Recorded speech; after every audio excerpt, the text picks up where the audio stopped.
नमस्कार दोस्तों, ocean network में आपका स्वागत है।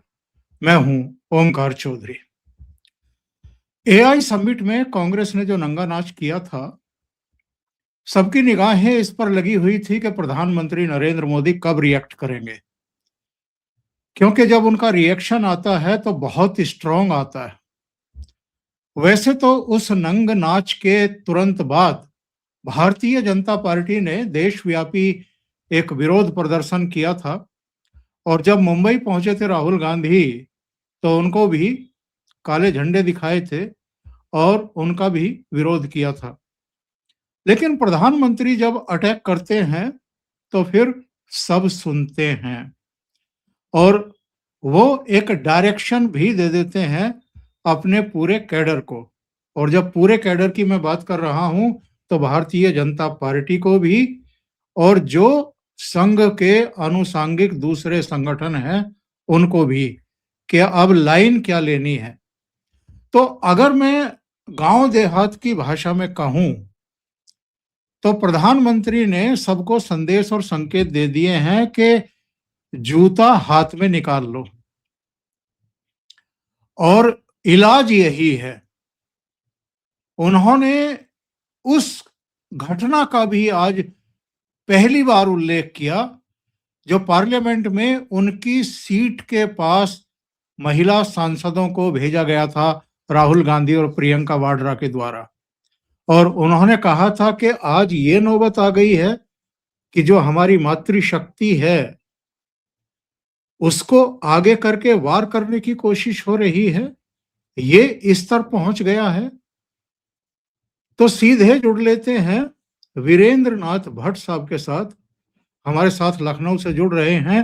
उन्हीं से चर्चा को आगे बढ़ाते हैं। वीरेंद्र जी, बहुत जी, अभिनंदन, बहुत स्वागत है। नमस्कार।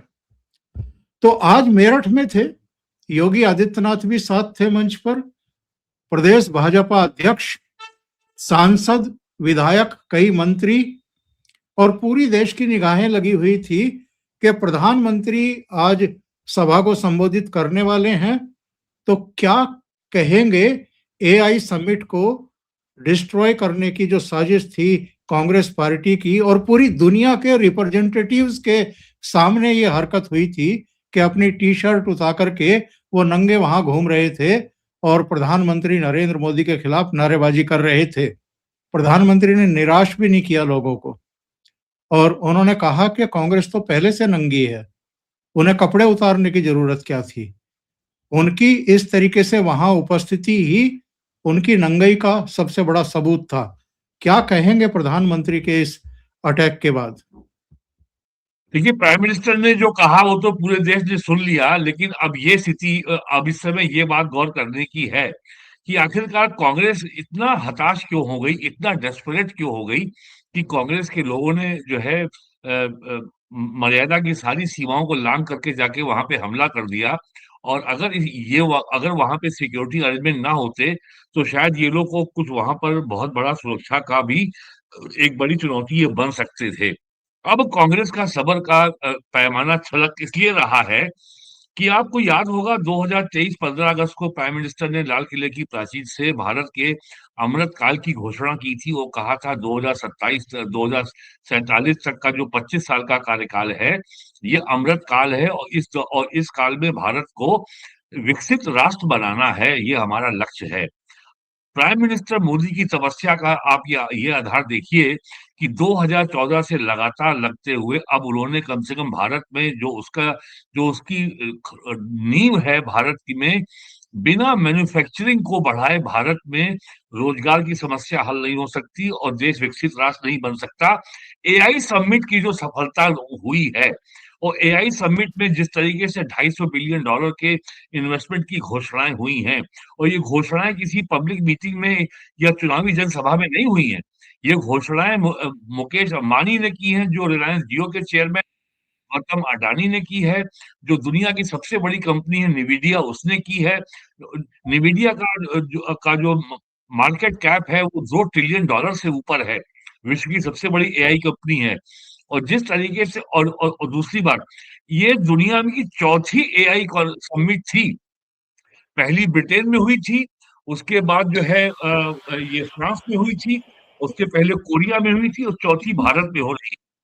एआई समिट का भारत में ही होना, ये अपने आप में इस बात का प्रमाण है कि दुनिया में विश्व के पटल पर आज भारत का एक एक उभरती हुई मिलिट्री पावर, उभरती हुई इकोनॉमिक पावर, डिप्लोमेटिक पावर, आज दुनिया का हर देश भारत से एंगेज करना चाहता है।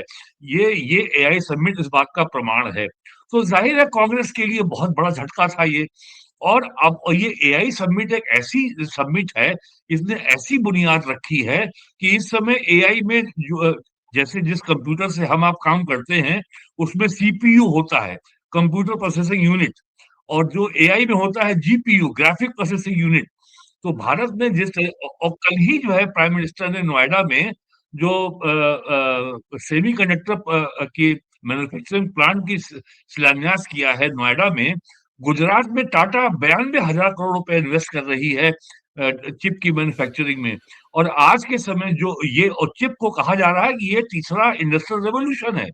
और चिप के बिना मॉडर्न ये जो सोलर पावर है, इलेक्ट्रिक व्हीकल है, फाइटर जेट एयरक्राफ्ट है, कारें हैं, मोबाइल फोन है, ऐसा कोई प्रोडक्ट नहीं है। ऐसे सैकड़ों प्रोडक्ट हैं जिनका हम दैनिक उपयोग करते हैं, जिसमें चिप का प्रयोग होता है। और अभी इसी महीने अमेरिका का जो बनाया है PACS silica club, PACS silica agreement में इंडिया ने भी साइन किया है। अब इसमें चीन की जो दादागिरी थी रेयर अर्थ मटेरियल सप्लाई करने में, जिसका प्रयोग होता है चिप की मैन्युफैक्चरिंग में, तो भारत ने उसकी भी अब आपूर्ति की गारंटी कर ली है कि अब ये सप्लाई चेन का भारत मेंबर हो गया है और ये ग्लोबल रिलायबल सप्लाई चेन है। तो ये एक के बाद एक के बाद एक जो भारत सरकार की उपलब्धि है, ये Bharatiya Janata party prime minister Modi की निजी उपलब्धि नहीं है, और इसके हाँ पीछे तो 12 वर्ष बहुत कठोर मेहनत है। तो उसका ये जो जो कल्मिनेशन था, उसका जो लॉजिकल कंक्लूजन था, वो था एआई समिट। तो कांग्रेस का तो इससे बेचैन होना स्वाभाविक था। और आज 2026 चल रहा है, 2030 आते आते आपको इसके ठोस परिणाम दिखाई पड़ेंगे। और आम आदमी जो वो चाहे हिंदी पढ़ा हो या साक्षर हो, अनपढ़ हो या ज्यादा पढ़ा हो, हर व्यक्ति इसके इम्पैक्ट को अपने जीवन में अनुभव करेगा। 2016 नवंबर में नोटबंदी हुई थी, उसके बाद जो है जुलाई 2027 में जीएसटी लागू हुआ था, 2020 में आ गया था कोविड, और उसके बाद से भारत ने जो डिजिटल पब्लिक इंफ्रास्ट्रक्चर बनाया है, जो यूपीआई ऐप बनाया है नेशनल पेमेंट कॉर्पोरेशन लिमिटेड ने, 70 करोड़ ट्रांजेक्शन पर डे हो रहे हैं। एक महीने में 2,500 करोड़, 2,500 वीरेंद्र जी, ट्रांजेक्शन हैं। वीरेंद्र जी, और वीरेंद्र जी, मेरा कहना 30 ये लाख है करोड़ रुपए का ट्रांजेक्शन कि हर महीने हो रहा है। तो ये ये सब जो कांग्रेस हुआ, को इससे परेशानी है कांग्रेस को। कांग्रेस को परेशानी इसी से है कि उनके लाख विरोध के बावजूद भारत भारत की आगे बढ़ रहा है। प्रगति प्रगति यात्रा रुक नहीं रही है। संसद का जी। विधायी कार्य रुक नहीं रहा है। प्रधानमंत्री नरेंद्र मोदी डिमोरलाइज नहीं हो रहे हैं, दिन रात काम कर रहे हैं और काम ही करके दिखा रहे हैं। उनके फ्रस्ट्रेशन की सबसे बड़ी वजह यह है। प्रधानमंत्री ने मेरठ में एक बात आज और कही है। उन्होंने मीडिया से इस बात को लेकर के नाराजगी जाहिर की कि सारे हथकर्म, सारे इस तरह के पाखंड, सारा झूठ और इस तरह का फेक नैरेटिव बनाने के लिए प्रयास कर रहे हैं कांग्रेस के लोग, बल्कि साजिश कर रहे हैं, प्रयास भी नहीं कर रहे हैं। और कांग्रेस को बचाने के लिए मीडिया का एक बड़ा पार्ट इसको विपक्ष नाम दे करके कहता है। कांग्रेस को आवरण में छुपाने की कोशिश करता है। तो मीडिया पर भी एक नाराजगी भरा तंज कहीं ना कहीं आज प्रधानमंत्री ने कसा है। आमतौर पर मीडिया को वो स्पेयर रखते हैं। देखिए, आम पाठक खबरों का क्या अर्थ ग्रहण करता है, ये आपका भी बहुत लंबा अनुभव है। खबर की हेडलाइन क्या होती है, उससे जो है पाठक उसका अर्थ ग्रहण करता है। जैसे पिछले वर्ष अभी 2024 के नवंबर में राहुल गांधी कांग्रेस के मुख्यालय का जब उद्घाटन हुआ था, तब उन्होंने कहा, I am fighting Indian nation state. तो और इसकी खबर और इस खबर की हेडलाइन हिंदी अखबारों में बहुत मिसलीडिंग आई थी। वो अर्थ किसी के समझ में नहीं आया। वो साफ-साफ कह रहे थे, वो भारत देश से लड़ रहे हैं। अरे भाई, आप लीडर ऑफ अपोजिशन हैं, आप लोकसभा के सांसद हैं और आप विपक्षी दल हैं, मुख्य विपक्षी दल हैं। आप लड़िए बीजेपी से, ये आपका लोकतांत्रिक अधिकार है। लीडर ऑफ अपोजिशन होता किस लिए है? लेकिन वो कह रहे हैं कि नहीं भैया, मैं मोदी से नहीं लड़ रहा हूँ, मैं बीजेपी से नहीं लड़ रहा हूँ। I am fighting Indian nation state. तो ये मुझे वो मेरे पास अखबार रखे हैं, हिंदी के मुख्य अखबार, उन सब में हेडलाइन बहुत मिसलीडिंग थी और ये बात पीएम ने बहुत सही आज उठाई है कि कांग्रेस मुख्य विपक्षी दल है, लेकिन समाजवादी पार्टी के 37 सांसद हैं। तृणमूल कांग्रेस के 20 या 25 सांसद हैं, डीएमके के भी जो है 25 सांसद हैं। तो कांग्रेस के अगर 99 सांसद हैं, तो अन्य विपक्षी दल जो कि इंडी अलायंस में शामिल हैं, उनके सांसदों की संख्या कांग्रेस से अधिक है। तो और जबकि वो लोग कांग्रेस के जो जो अमर्यादित जो बिहेवियर है, जो राहुल गांधी की जो बदतमीजियां हैं, संसद के अंदर है, संसद के बाहर है, वो संसद भवन के अंदर खड़े होकर चाय पी रहे हैं। कभी बस वो केवल अब वो बरमूडा नेकर में संसद भवन के अंदर नहीं आए हैं। एक बार तो रात में हाउस में आए थे, तो वो अपना जो बेडरूम में जो सोते हैं पैजामा पहन के, वही पहन के चले आए थे। तो राहुल गांधी के हर कुकृत्य को विपक्ष बता देना, अरे आप कहिए कांग्रेस ने किया है। How can you blame the entire opposition? तो ये बात जो आज प्राइम मिनिस्टर ने उठाई है, ये बहुत जरूरी है। और अब अगर अखबार अब भी बेईमानी करते हैं, तो कम से कम प्राइम मिनिस्टर मोदी ने स्वयं ही पाठकों को आज अलर्ट कर दिया है कि आपके सामने अखबार खबर क्या परोसता है और वास्तविक खबर क्या होती है। तो और आपको आपको पता ही है कि अखबारों में ये अखबार का डिस्क्रिशन है, ये अखबार का विवेक है कि वो किस खबर को किस पन्ने पे स्थान दे और किस खबर को वो डबल कॉलम बनाएगा, किस खबर को 4 कॉलम बनाएगा, किसको लीड बनाएगा, किसको सेकंड लीड बनाएगा, उसकी हेडलाइन क्या देगा। तो हेडलाइन में सबसे ज्यादा गड़बड़ होती है हिंदी अखबारों में। वो जो है खबर का पॉलिटिकल जो इंटेंट होता है, जो जो खेल होता है, वो समझ नहीं पाते। तो ये जो बात आज पीएम ने उठाई है, ये बहुत जरूरी है कि कांग्रेस के हर पाप का ठीकरा पूरे विपक्ष पे नहीं छोड़ा जाना चाहिए। और उन्होंने नाम लेके कहा कि कांग्रेस जो कर रही है संसद में, उसमें टीएमसी शामिल नहीं है, उसमें बहुजन समाज पार्टी शामिल नहीं है, उसमें डीएमके शामिल नहीं है, उसमें फारूक अब्दुल्ला की पार्टी शामिल नहीं है। अब इसके बाद क्या रह जाता है? तो ये प्राइम मिनिस्टर ने आज जो ये जो डिस्टिंक्शन ड्रॉ किया है कांग्रेस के अलावा अन्य जो इंडी अलायंस के पार्टनर के बीच में, ये बहुत आवश्यक था, क्योंकि लोग समझ रहे कि लोगों को ये भ्रम था कि सारी पार्टियां इसमें शामिल है। और आपको याद होगा जो इन्होंने जो नंगा नाच किया है भारत मंडपम में, उसकी आलोचना अखिलेश यादव ने की है, बहुजन समाज पार्टी अध्यक्ष मायावती जी ने की है और आंध्र प्रदेश के former chief minister YSR Reddy के नेता जगन रेड्डी ने उसकी उसकी उसकी निंदा की है। तो ऐसा नहीं है कि और कांग्रेस के इस कदम की का समर्थन किसी भी विपक्षी दल ने नहीं किया है, उसके चाहे 2 एमपी हो या 4 एमपी हो। तो ये प्राइम मिनिस्टर का आज जो जो उन्होंने ये जो डिस्टिंक्शन ड्रॉ किया है, ये लॉन्ग ओवर ड्यू था। ये 12 साल से यही चला रहा है। और जो पीएम ने एक बात बहुत जरूरी कही है कि संसद नहीं चलने देते हैं। आप अगर लोहिया जी की जो लोकसभा में, राज्यसभा में जो उनके भाषण हैं, उनका कहना था कि सरकार को अगर आपको घेरना है, अगर आपको सरकार की जवाबदेही तय करनी है, तो उसका सबसे बड़ा फोरम लोकसभा है। एक बार की घटना है, लोहिया जी ने मामला उठाया कि ट्रेनें समय से नहीं चल रही हैं। सरकार ने हर ट्रेन का टाइम टेबल चेंज कर दिया और जिस ट्रेन की जर्नी 8 घंटे थी उसको उन्होंने 9 घंटे कर दिया, ताकि ये आरोप ना लगे कि ट्रेन लेट चल रही है। तो उन्होंने सरकार को स्टैंड लेने पे मजबूर किया ना।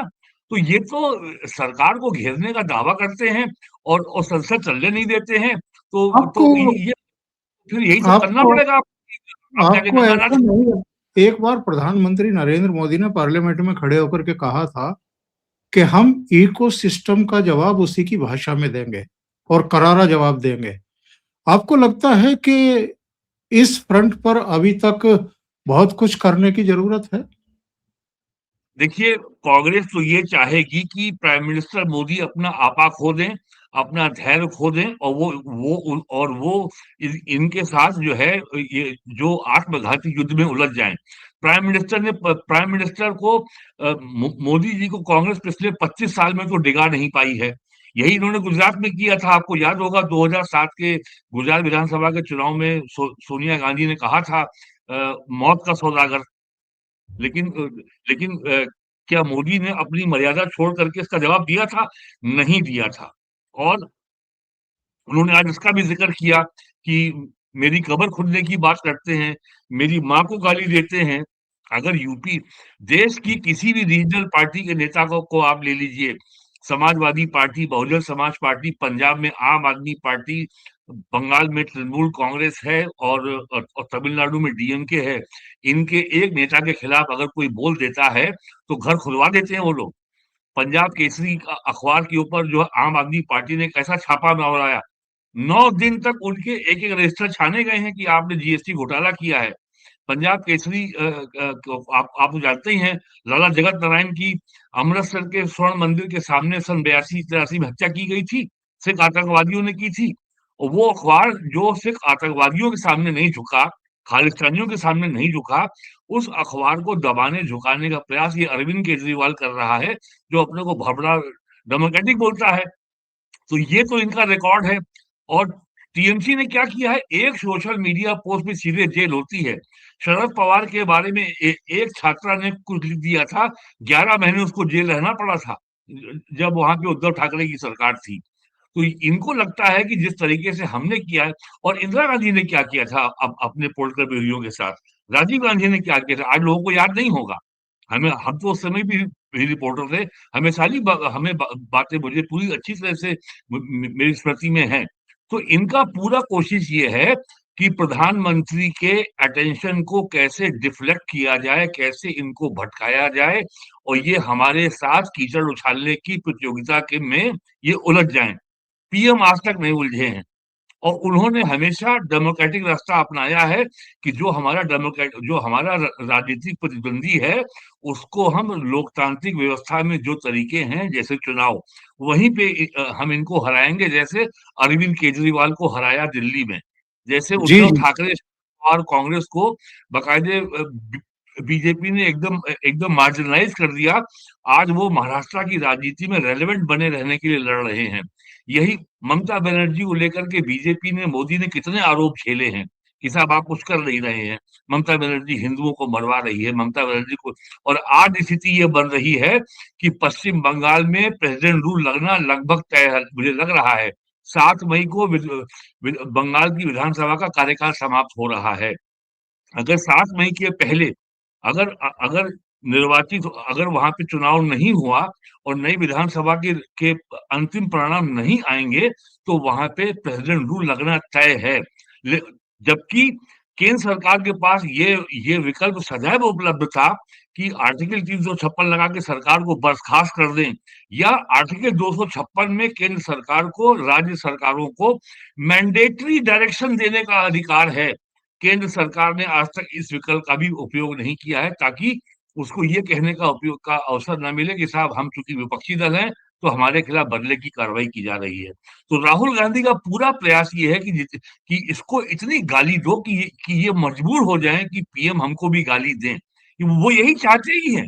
लेकिन ऐसा होगा नहीं। और आप देख लीजिएगा कि अभी इस साल बंगाल में, तमिलनाडु में, केरल में और असम में, इन 4 राज्यों में चुनाव है। अ, तमिलनाडु में डीएमके वापस नहीं आ रही है। केरल में कांग्रेस लेड जो यूडीएफ है, उसकी सरकार नहीं बन रही है। बंगाल में ममता बनर्जी वापस नहीं आ रही हैं। आसाम में बीजेपी की सरकार बन रही है। इन 4 चुनावों के बाद कांग्रेस की हवा निकलेगी। अभी नहीं निकलेगी ये। और आप ये मान के चलिए, ये तय मानिए कि जब लोकसभा के सत्र का सेकेंड फेज शुरू होगा 9 मार्च से, राहुल गांधी के कांग्रेस के आचरण में रत्ती भर भी परिवर्तन नहीं आएगा। इनका रवैया, इनका एटीट्यूड, इनका बिहेवियर वैसे ही बदतमीजी वाला और आक्रामक था, है और रहेगा। आप देखिए इनके सारे प्रवक्ताओं ने इस नंगे नाच को डिफेंड किया है। एक एक और मैं विषय उठाना चाहता हूं योगी आदित्यनाथ, प्रधानमंत्री नरेंद्र मोदी के बीच सब कुछ ठीक ठाक नहीं चल रहा है। योगी आदित्यनाथ, अमित शाह के बीच सब कुछ ठीक नहीं चल रहा है। योगी आदित्यनाथ और दोनों उप मुख्यमंत्रियों के बीच में ठीक नहीं चल रहा है। योगी आदित्यनाथ को नापसंद करने वाले उनके पड़ोस के जिले के आदमी को प्रदेश अध्यक्ष बना दिया गया है।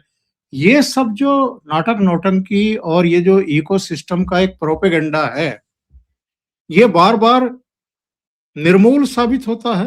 मुझे याद है उत्तर प्रदेश दिवस के मौके पर अमित शाह ने जी। लखनऊ में किस तरीके से योगी आदित्यनाथ की पीठ थपथपाई थी, और आज मेरठ में प्रधानमंत्री नरेंद्र मोदी उनकी तारीफ कर गए, उनकी प्रशंसा कर गए कि इनके टाइम में जो माफिया, बदमाश, गुंडे खुल करके खेलते थे 2017 से पहले उत्तर प्रदेश में, आज वो सब खत्म कर दिया योगी आदित्यनाथ ने।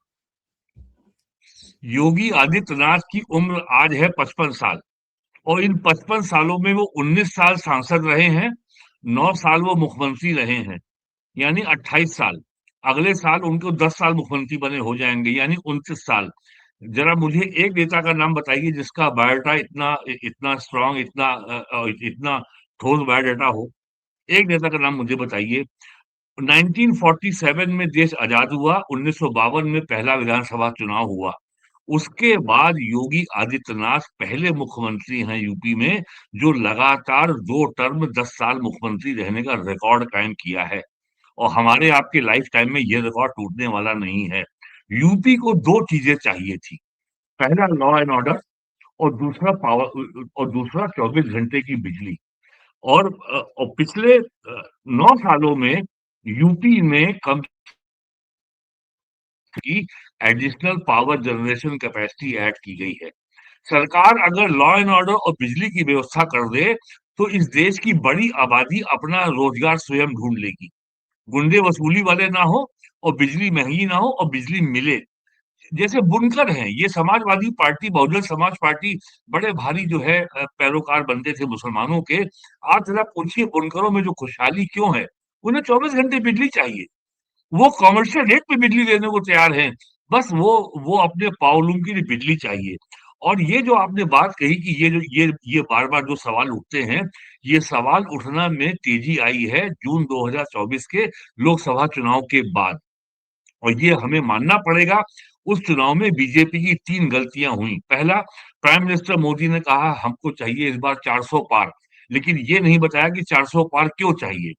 और दूसरा गलती थी कि जो जेपी नड्डा ने कहा कि हमें आरएसएस की आवश्यकता नहीं है, हम सक्षम हैं चुनाव लड़ने में।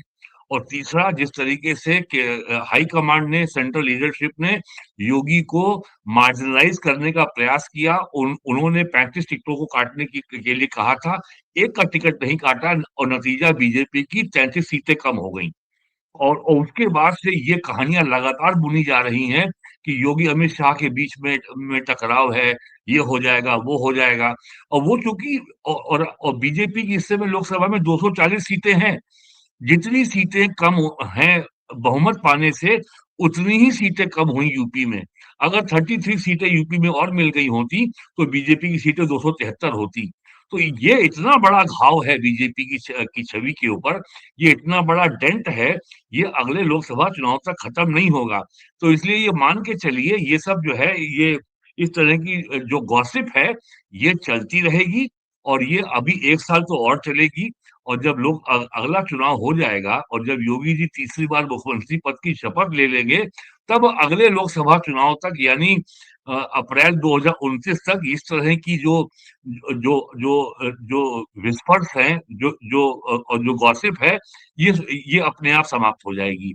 You have to live with that. ये it can't be wished away, ये रहेगी। वीरेन जी, बहुत बहुत धन्यवाद जुड़ने के लिए, इतना समय निकालने के लिए और बहुत ही महत्वपूर्ण मुद्दों पर चर्चा करने के लिए। और दर्शकों से निवेदन है, आपको ये चर्चा अगर अच्छी लगी हो तो लाइक का बटन दबा दें, इस वीडियो को शेयर करें। चैनल अभी तक सब्सक्राइब ना किया हो तो सब्सक्राइब कर लें और साथ में लगे बेल आइकन को दबा दें, उसमें भी ऑल वाला दबाएं ताकि सभी नोटिफिकेशन आपको मिलते रहें। बहुत बहुत धन्यवाद। Thank you so much Viren ji. नमस्कार।